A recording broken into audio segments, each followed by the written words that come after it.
Televiziunea Română, întâlnirile JTI și Fundația Art Production vă recomandă Garantat 100%.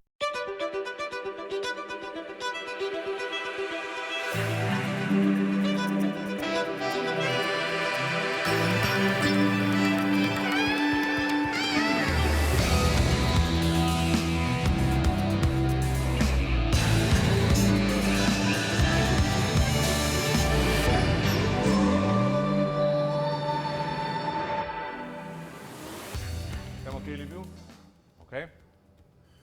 La semnul vostru, copii? Da.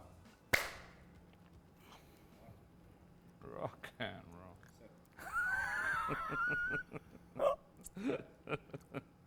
Okay? Hey, Beth, hello. Hello. Thank you so much for accepting this invitation. Oh my gosh, thank you for having me. I would not like to have a different atmosphere than the one when we met. I mean, it was so perfect. It is you and only you. Thank you so much for accepting this invitation. Absolutely, it's my pleasure. My pleasure, really. How are you? You're in good shape? Terrified to be back to work because Okay. it's been so long. Terrified. It's like the social anxiety, which I've always had anyway, Yep. but then being locked away for a year and a half. I already didn't have very good social skills, and now my social skills are like way worse. No, your social skills are perfect. And I'm also scared about, you know, I love my band and my crew so much, and I'm not gonna cry, but like seeing them, and the fear is if the pandemic continues, I have to say goodbye to them again, and then the fear of course, more people getting ill. Yep. So it's just, it's been devastating for the world, and how can you not, you know, be freaked out by that? So Right. I'm grateful to God that I don't know anyone who died. I'm grateful to God that we're getting to play a show here, you know, these shows in Romania. I love this country. I love this country because this country reminds me a lot of my husband, because my husband is extremely generous, hospitality, warm, real. And so when I come here, I feel safe. So when David told me that the first country we were going to play was Romania, I went like this, because you couldn't start in a place that feels more warm and safe for me. I don't know about for other artists, That's a good but deal. ever since I've been here, like it's flowers and hugs and kisses and kindness and warmth. And so, yeah, I'm terrified, but I feel like I'm in also a warm blanket at the same time. So it's crazy, it's confusing. Long answer, right? But good. Well, It's so good and so authentic and so you. Let's try an exercise, which is a defining exercise. okay. If I would kindly ask you to define what is music, how will you define music? I would define music as, I don't want to sound dorky or cliche or anything, you know? It's just as you But- feel. So me, music is like nature, like the garden. It's God. So when you look at the garden, or when you look into children's eyes, when you look at things that have yet to be trampled on and brainwashed, right? And it's in its natural, beautiful state. That to me is what music can do and be, especially when, so when I'm writing alone at home, I always feel like I'm being visited by my favorite, which is God and angels, but I also feel like I get visited by people I love that passed away.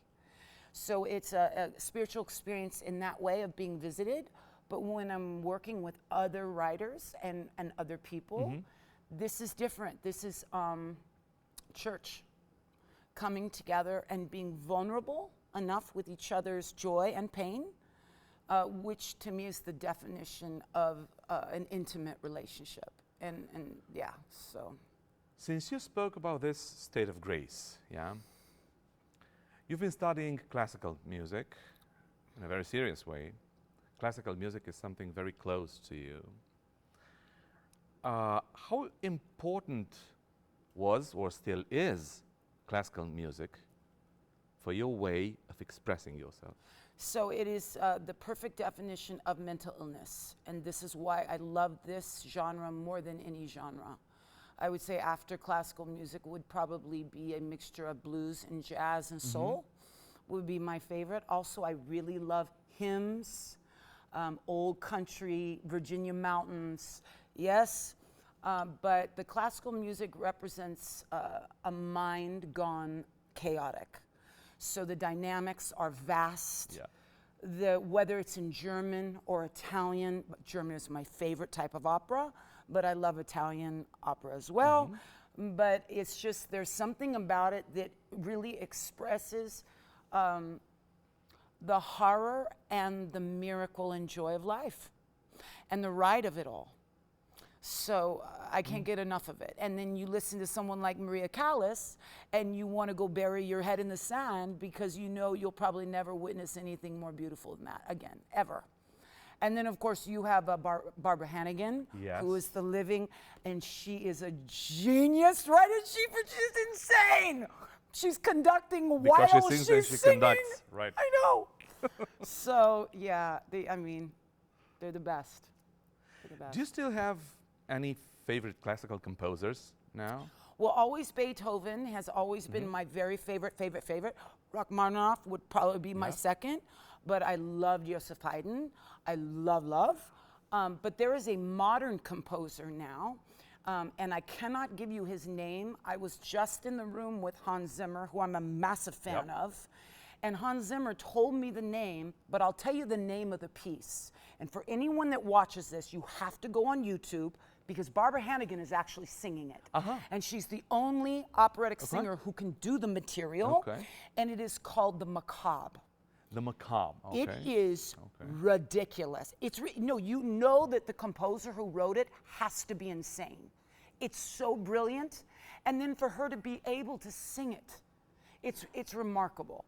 But I feel ashamed I cannot say his name, but he is the most profound modern classical composer. I had no idea he even existed, and it's just mind-blowing, mind-blowing. Okay, talking about classical music, a certain sublime type of insanity. Let's remember a name and a personality that you discovered a little bit later in its complexity, a little bit later in your life. This is Nina Simone. Much later. And interesting again, I just met with Hans Zimmer, and Hans Zimmer told me in the beginning of his career, he is who did that movie, Point of No Return, where Nina Simone sings Sugar in My Bowl, and then she sings the George Harrison's, and you know, Here Comes the Sun, right? And I had never heard of her up until then. And I was a kid, and I went and saw the movie. And I was dumbstruck, not by the film was okay, but it was her voice, and it was George Harrison's song, because of all the Beatles music, my favorite was George Harrison, anything from George Harrison. And so that song, when I heard her do it, I couldn't believe it. It blew my mind. So he worked with her. So then, of course, I got to pick his brain all about her. But for me, her story is so heartbreaking, what she went through. She wanted to be a classical, and the only reason why she sang is because the little cafe that hired her said, if you don't sing while you play, you don't get to have the gig. So she learns to sing, and then she does something brilliant. And this is my favorite thing that happens in the world. Necessity is the mother of invention. So she was totally convictional about, I am a classical pianist. That's what she wanted more than anything, right? And because she was black, they would not accept her into Juilliard. They would not let her, So she ends up taking her favorite, Bach, playing all this jazz and blues-based music to, to Bach. And who does that? Mind-blowing. Mind-blowing. She was the best, one of the best. Billie Holiday, you can't touch Billie, but Nina, oh my God. Beth, there's a war in my mind. Seek and you shall find. That it's hollering all the time. There's a war in my mind. Who's fighting who in this war, Beth? So I don't...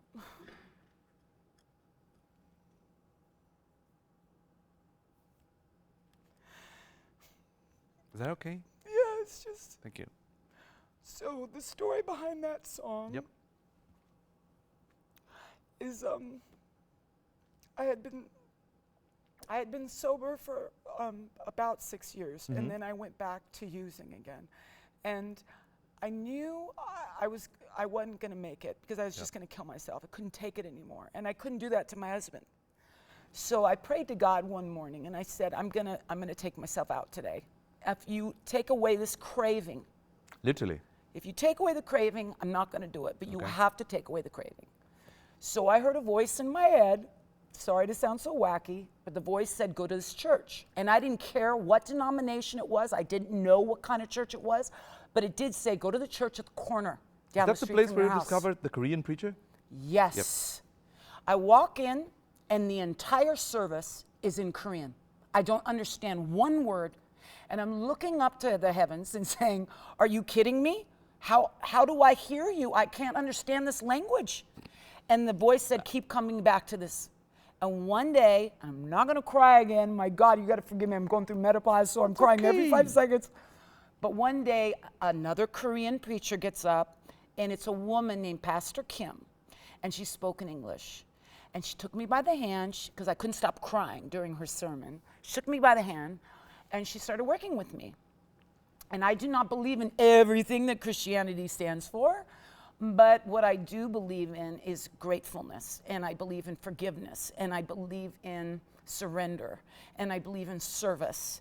And I believe that there is something, whether you want to call it Jesus or Buddha or Allah or whatever you want to call it, that is an unconditional love that none of us can comprehend. And that was enough for me to stop using. Well, I got about a year sober, and I come back from the road, and I'm in church, and she announces that she's being moved to another church very far away. Being the drama queen that I am, I stood up in the church, I started screaming and crying, and I ran home, and I wrote War in my mind. Because I thought, without her, how could I keep it quiet, you know? And she has stayed my spiritual mother. In fact, on the flight coming here, because I told you I was so scared to get back to work, I was crying to Scotty, and I said, please, can we go visit Pastor Kim when we get home? So we're gonna fly to Hawaii, and I'm gonna go and be with her there, and and just do whatever she asked me to do. And she says she's my spiritual mother. So yeah, that's where That's the song story comes from. behind. Okay. Yeah. Beth, if you think of your personal mechanism of writing songs, how will you describe this mechanism? Because I'm an addict, I tend to spend a lot of time doing whatever it is that I'm interested in. So whether it be in the garden, I'm out for 10, 12 hours. He sets up spotlights at night, and I'll work through the night. If I'm writing and I'm focused on writing, I might go 2-3 days, coffee, pee. I used to smoke cigarettes, and that's it. And I would just write. So I think it's a way for me to stop this and try and seek some kind of comfort and the truth, because I have a hard time telling the truth, because all my layers of denial keep me in a false sense of security. And that thing right there is like the hand of God saying, hey, I got you. You confess to me, and I will show you the way, yes? So that's what that thing represents to me. It's like an altar in a church where I go seek to find the truth. But sometimes it's impulsive, and other times,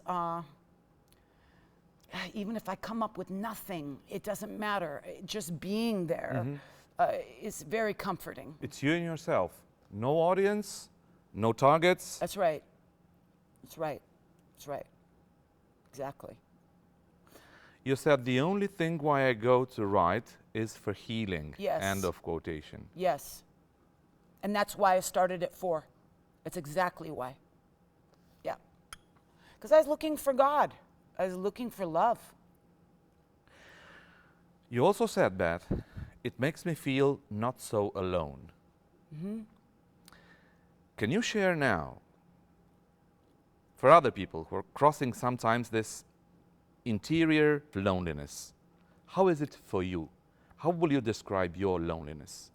Just help the people who experience this to understand the idea of your type of loneliness. Okay, so the great thing about the internet is there's a lot of information from like WebMD, a Mayo Clinic, so it's not just people's opinions, it's doctors, yes? Yep. And my diagnosis is borderline personality disorder, comorbidity with bipolar 1. So how my brain works is I'm basically in a constant state of I'm terrified of being abandoned. That's my basic, yes? Yep.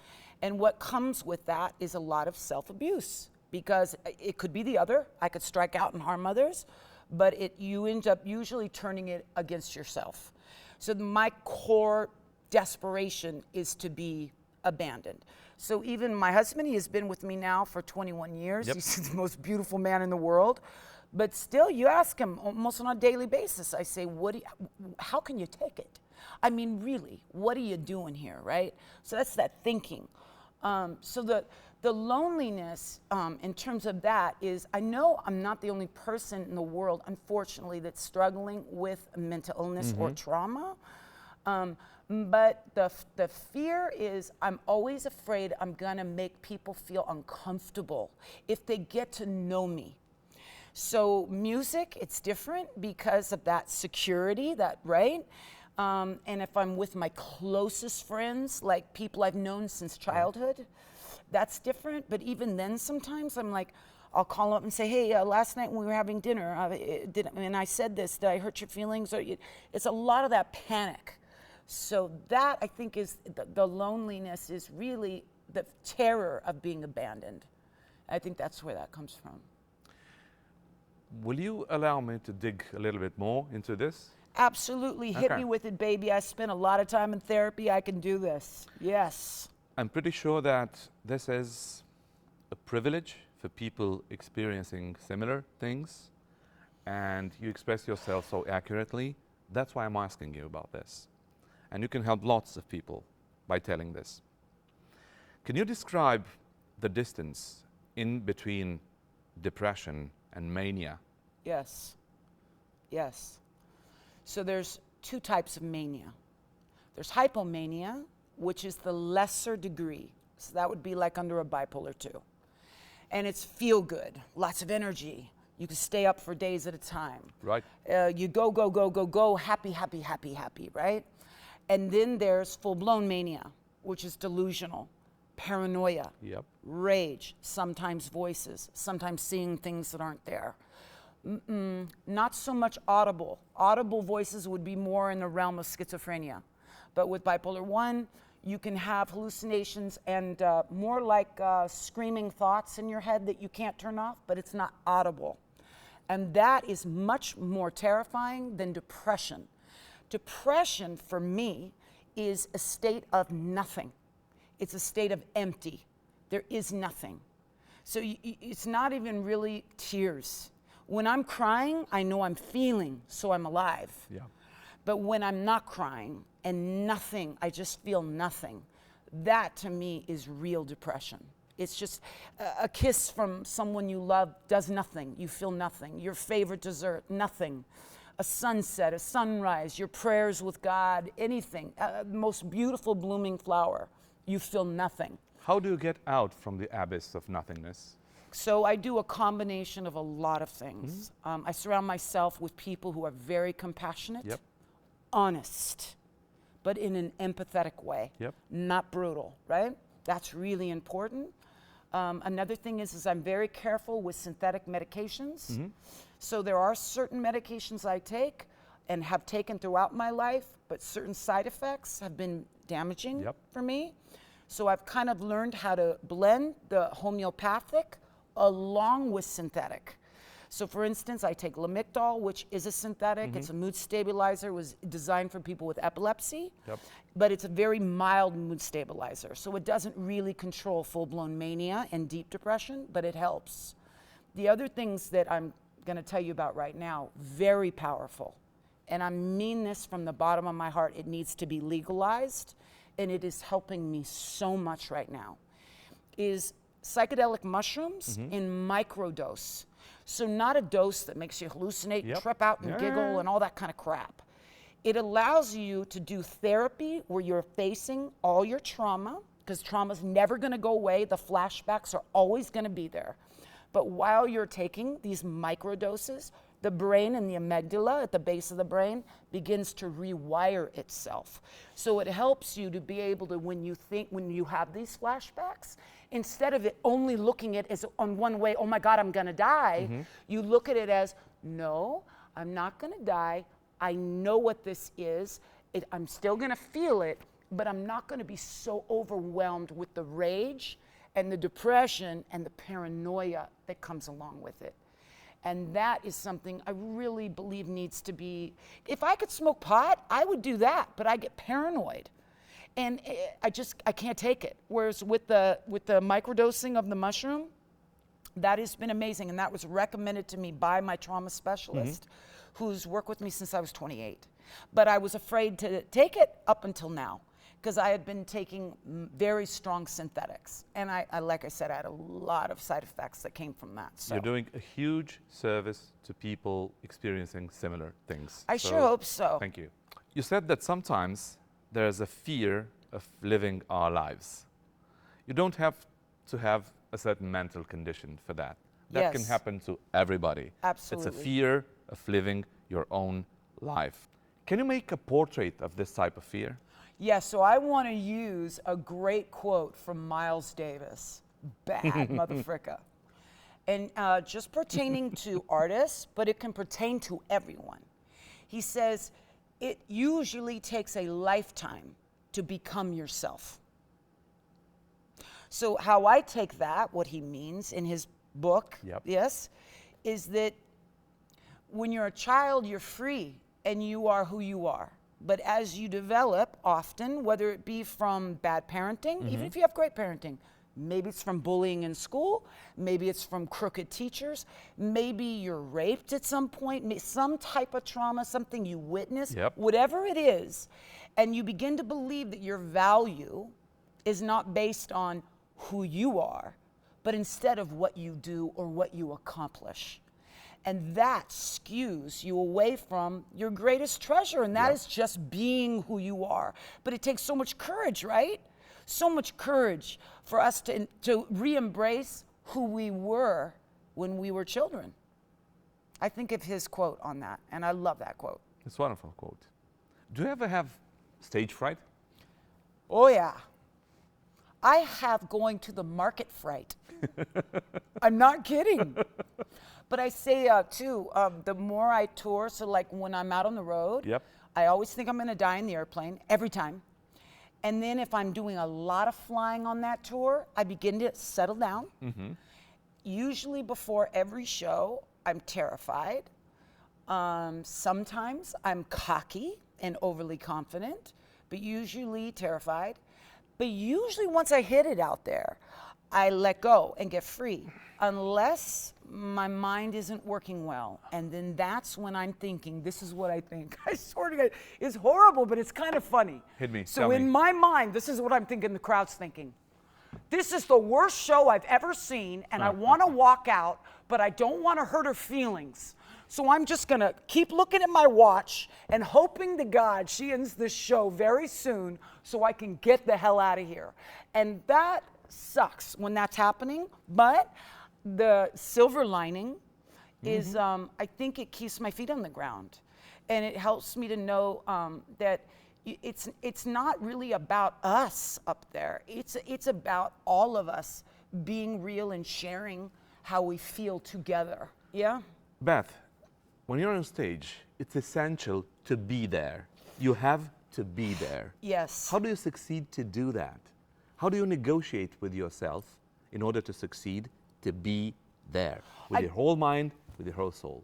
Well, I think that a long time ago I invented an alter ego, a woman that I wish I could be, a woman that is strong and funny and loving and wants to, you know, give and hug and kiss my band and feel sexy. And I've never felt like an attractive woman.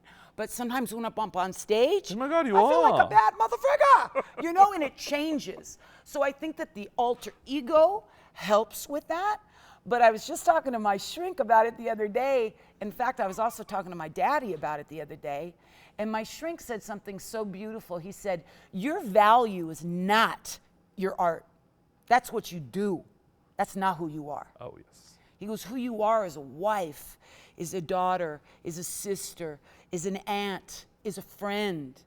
And my father, I just had a deep talk with him the other day, and I worship my daddy, and he's getting older.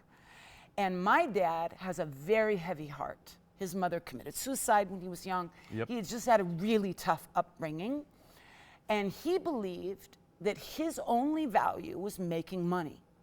So if he didn't make a ton of money, he was a loser. And he really believed that. Well, as he got older, he couldn't work. You know, he was a bail bondsman. He sold his bail company, and he couldn't really make the money anymore. Plus, he was a big gambler, and he spent what he had left, right? And I love him so much. He's so crazy. But I stood at the feet of my father the other day. I looked him in the eye, and I said, listen to me. Your value is not the money you made. Your value is that we love you. Why do we love you? You're funny. You're a ball buster. You tell it like it is. And that really tough exterior that you put up, it's because you are so soft inside. So I see you, and I want you to see me because I'm just like you. I think my value is that too, and it's not. What did he say? My dad is so rad. So, okay, so my dad, you gotta know my dad is, he went to prison. My dad is freaking hardcore, okay? But I know that my dad, when he gets something, he just has blank face. He looks you directly in the eye, and that's it. And I knew he believed me in that moment. Cool. Yeah. Cool. Yeah. Beth, I'll make another quotation, which is a hard one. I got a big chain. God. It's you. God. It's you. I got a big chain around my neck, and I'm broken down like a train wreck. Yeah. My God, it's enough to say that, to pronounce that, and you feel that. Well, you know, I didn't write that song. So that's a Lucinda Williams song, and she also didn't write it. There was a lovely writer who's actually a friend of our old neighbor Kip who wrote that song. And I'm a huge Lucinda Williams fan. Like, I can't get enough of her. And I remembered hearing that song, and it was a song that I submitted to Kevin Shirley, the producer of a few of the records that Joe Bonamassa and I did. And it was so great because instead of doing it so country style, and I love country, it would have been great to do a country style, he wanted to rock it up and make it a little heavier. And I just love singing that song, man. That is a good song. Can't Let Go. In fact, I got that on the set list coming up in a couple nights. But isn't that a great lyric? Super witty. Yeah. It is. It's a good one. Beth, since we are talking about stories from the songs, what's the story of the LA song? So LA song is about, I grew up in Los Angeles, hated it, always felt like I was just a total piece of crap, and that everybody else was so great and glamorous and confident, and I just wanted to get the hell out of there, and I did. I ran away. I moved to, well, first time I ran away was to Brooklyn, New York. I lived in Bensonhurst when I was 15. And then I came home with my tail between my legs. And then later, when I was 24, I ran to Alabama. And when I lived in Alabama, why I decided to live there is I was doing a show, and there was a band on right before us, and a really cute lead singer. But what I fell in love with was he lived with his band, and they loved each other like a family. My band at the time, we were all fighting, and I mean really fighting. We were physically beating the crap out of each other. Literally. Wow. Yeah, it was hell on wheels. It wasn't a fun experience. And they were, none of them were bad people. We just were the wrong group to be together. And I also think we were so young, and we had so many expectations and ego, like this has got to come for us, and of course it doesn't work that way unless you get really lucky out of the box. So I fell in love with this band, and I moved in with them. And I thought, my life is going to change. I'm not going to become LA. I'm going to become Alabama. You know, keeping it down home, playing the blues, you know, people loving each other and hanging out and having fun. And then one day I ended up in a ditch down the street, didn't even know how I got there, drunk. And I woke up in the ditch and I went, you know what? LA is not my problem. I am my problem. And I had to go back. And I had to, you know, start getting some therapy and working on my stuff. Because no matter where I run to, I still take myself with me. So that's the story of LA Song. Beth, a little bit earlier, you were talking about your alter ego and about being there, succeeding to be there. There's a quotation from yourself, which is one of my favorites. It's so you. And I kindly ask you to tell me about this. You said, one of my biggest fears is to become too showbiz. It's the worst. Yeah. Tell me about that. The worst. Please tell me about that. To me, it's like shitting on the opportunity to tell the truth. So one of the things I always say to my band is we must know well over 100 songs, because every night we're going to change it up. And if you screw up and make a mistake, if we have a train wreck, beautiful. It's human. The audience will relate to that, and they will embrace it more. If we are too sharp and we're going in through the motions, there's nothing, there's no danger. There's no, it's like same thing as when you're making an album, and if the vocal, let's say I sing something and I'm out of tune, you don't want them to tune it. Like I love Fiona Apple. She never ever lets them tune her vocals because it's human. It's human to sound out of tune. It's human to make a mistake. Oh, yes. And I think it's important. And it's alive. Yes. And it's human being. Yes. And it's being alive. Yes. And hey, when I see an artist like a Beyonce or Lady Gaga and their show is so tight and amazing, to me it's not showbiz, it's phenomenal. But I can't do that. You know, James Brown, the tightest, the tightest of the tightest, right? Like perfection, right? But somehow, maybe because of what he went through, he still always had that danger. He was just right on the edge of danger. And you believed every word. Nina Simone too, right on the very edge of danger. So, yeah. How do you keep a balance in between being you, being authentic, being who you are, and showbiz? Yeah, okay, so like I said, I'm surrounded by people who are very, very compassionate. And it took me a long time to set boundaries in how I could survive the music business. So at a certain point, I realized after Screaming for My Supper that if I was ever to become like a famous person, I would die. I would not be able to handle it. No way. And I remembered thinking, God, maybe I don't have the right to ever make music again because I became such a drug addict and I screwed up all these great opportunities that came my way. So I stopped playing the piano for the first time since I was 4. And then I remember my doctor one day saying, God doesn't care how much you screw up. He gives you a gift not to be rich and famous. He gives you a gift to be happy. So get up on that piano and play. And whether you play for people or not, it doesn't matter. Get up on that piano and play. So I started playing again.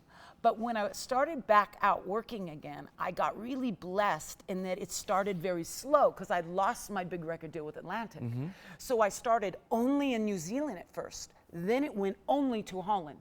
Then it went only to Denmark, and then into Norway. And it was literally a little bit of Germany, but that was it. And so I got to slowly learn what I could handle. You know, I wish I could be, you know, like handle it and be like, you know, right? It would make my parents so proud and all that kind of stuff, but I just can't. But the beautiful thing that I'm so grateful for is that I get to tour and write and record, and I can go anywhere and not have anybody hassle me or make me feel like I'm some kind of a alien. I don't have to have bodyguards. I don't have to have a car that's got blacked out windows. I don't have to go through the parasitic frickin' paparazzi. I do not know how those guys handle that. Oh, yes. So that's a gift. And I think that God said to me, hey, you know what, kid? You're a screw up, but I love ya, and you're going to get to have your music, and you're going to get to have your husband, and don't worry, no fame. You just get to live. And I mean, I can't complain about that, you know? You know what I mean? But I cannot say it more directly than like this. In your spirit, so straight, so explicit. Will you get up to that piano? Yeah, do you want me to play War in My Mind? If you feel like, I'll be very happy. Because I've been thinking about all day long which one to do. I'm so excited. Wow.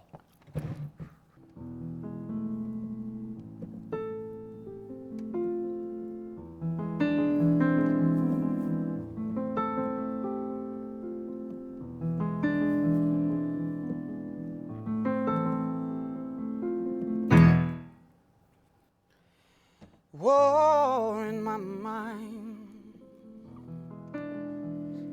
There's a war in my mind. Seeking ye shall find that it's howling all the time. There's a war in my mind. Black in my soul. It's so black in my soul. No diamond in the coal. I'll reap just what I sow. It's so black in my soul. And it's ugly when I cry.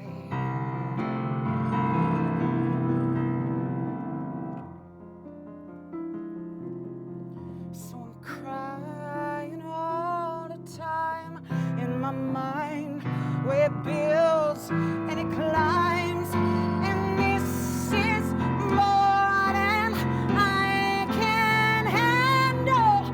Give me something strong to feel now.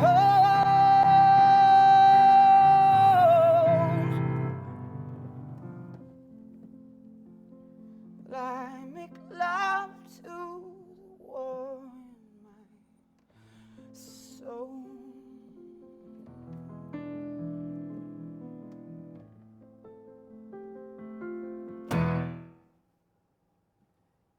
blood on the wall. I threw my blood on the wall, hiding in the hall, 'cause I know it's on my fault. I threw my blood on the wall.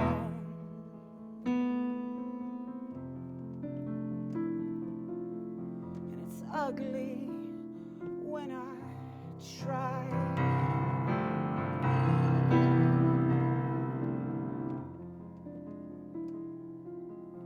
But I'm trying all the time in my mind where it builds and it climbs, and this is more than I can handle. Shadow box, another piece of sky.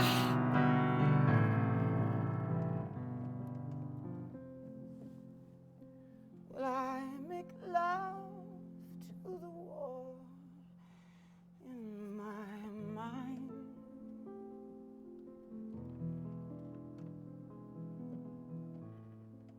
War in my mind.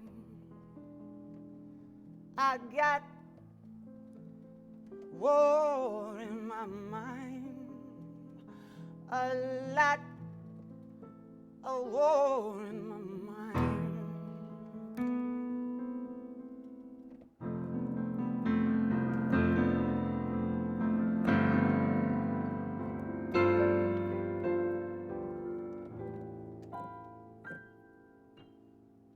That's it.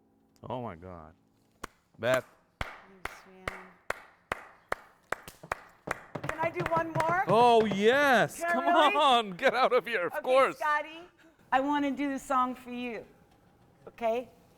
Okay, so you know how much I hated LA, right? Yep. And then I met Mr. Scotty Getsko, and he's blonde and beautiful like the sunshine. And he actually made me fall in love with where I'm from. So I wrote a song called My California, and that's for Scotty Getsko. I love nicotine gum.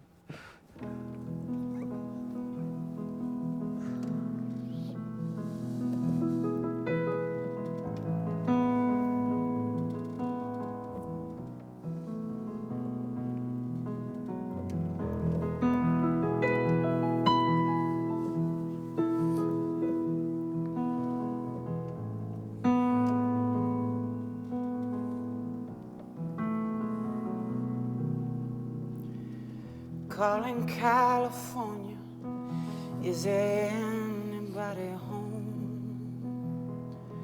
Hello California, won't you please pick up the phone? I wanna say I love you, but I'm a million miles away. And I am thinking of you, I miss you and LA. But feel in you alone, I'll lay my monsters down, and we'll watch the sun come up over California. For you and you alone, I'll find my way back home, and I love you like the sun loves California. Yeah. I love you, dude. You're my California.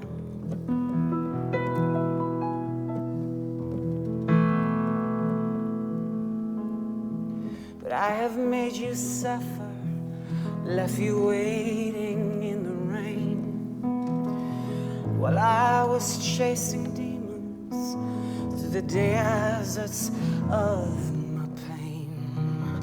But you know me better than the poison in my veins. So my love, remember when God forgets my name. For you and you alone, I'll lay my monsters down, and we'll watch the sun come up over California. For you and you alone, I'll find my way back home, and I love you like the sun loves California, my California.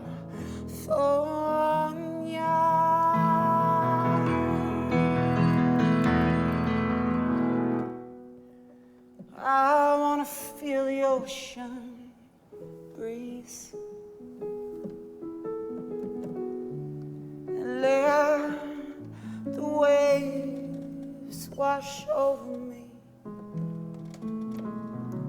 And I'll leave my winter in the sand. Hey, California, California. For you and you alone, I'll lay my monsters down, and we'll watch the sun come up over California.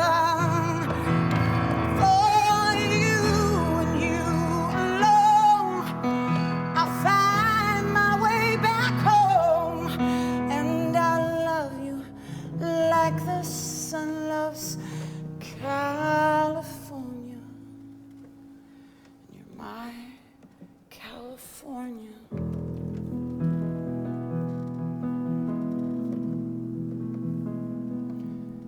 My California.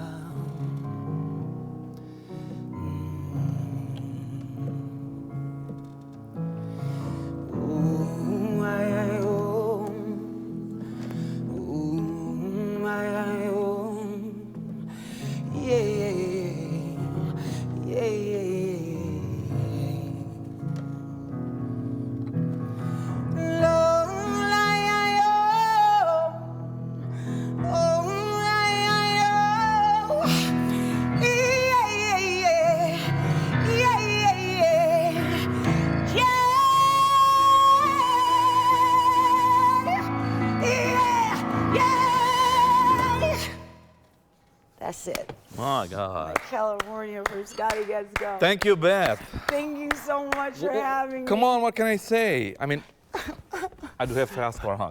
Thank you so much. Thank you. It was so fun. Whew, Oh gone. my gosh. Scotty, Whew. I love you. We will talk about Scotty exactly as we do in the mythology of Lieutenant Columbo's mysterious wife. Nobody saw her. And Scotty is as mysterious as Lieutenant Columbo's wife. So she basically was the backbone of him. Yeah. Beth Hart, it's been a privilege to meet you. I mean, I'm totally speechless. Thank you so much. Thank you for having me. Good luck with everything that you do. And you. I don't know, each word and each sound were miracles. Thank you. Oh my God. I do thank have you. to express some thanks in Romanian and I'll Okay. get back to you. Okay. Whew. Wow. Trebuie să aduc niște mulțumiri, să le mulțumesc prietenilor noștri de la Kim Complex, care ne-au ajutat foarte mult în întâlnirea asta. Să le mulțumesc prietenilor de la Abbey Stage Events, Asociația Mentor Rock, în parteneriat cu Primăria Municipiului Brezoi. Trebuie să le mulțumesc prietenilor noștri de aici, din Teatrul Anton Pan, de la Râmnicu Vâlcea, cu care am colaborat absolut minunat și să le aduc multe, multe mulțumiri. Să-i mulțumesc lui Bobiță Cătușanu, din grupul Antract, deloc în ultimul rând filarmonicii din Râmnicu Vâlcea, să le mulțumesc tuturor celor care au contribuit cât de puțin sau cât de mult, unii dintre ei, la întâlnirea asta pe care nu o să o uit niciodată. Beth, thank you so much for accepting this. I mean, I don't have the words with me anymore. Thank you. And good luck with everything that you do. Thank you. I have to say, it's one of the best experiences I've had in an interview. You're fantastic. Thank you. You're fantastic. No, but like every question and the things that you're interested in and how I got to talk about like my dad and my husband and thank you. Thank you. Scurt, noapte bună.